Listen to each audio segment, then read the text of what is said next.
বসে বসে ঘরে কি করছো? চলো না আমরা মেলা ঘুরতে যাই। না রে বেবি, দিন সময় ভালো নাই, মা বাবা সব সময় বকতে থাকে, আমি যাব না রে মেলা। বুঝছিস না আরজি কর মেডিকেলের কলেজে কি হলো?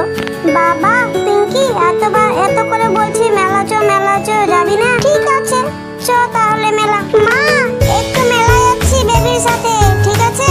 ঠিক আছে রে মা, তাড়াতাড়ি আসবি। এই কথা বলে বেবি আর পিঙ্কি চলে গেল মেলা।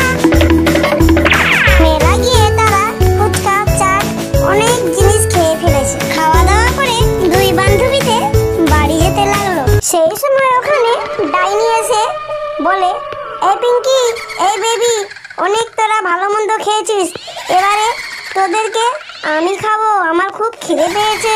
না ডাইনি, তুমি আমাদেরকে খেও না।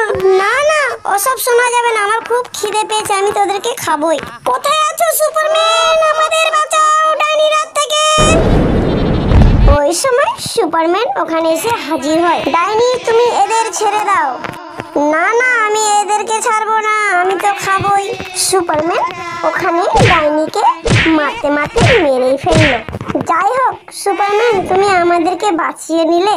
বেবি আর পিঙ্কি বলে, সুপারম্যানের জয়, সুপারম্যানের জয়, সুপারম্যানের জয়। তাহলে বন্ধুরা, গল্পটি কেমন লাগলো কমেন্টে জানাবেন। গল্পটি যদি ভালো লাগে লাইক করবেন, শেয়ার করবেন আর সাবস্ক্রাইব করবেন।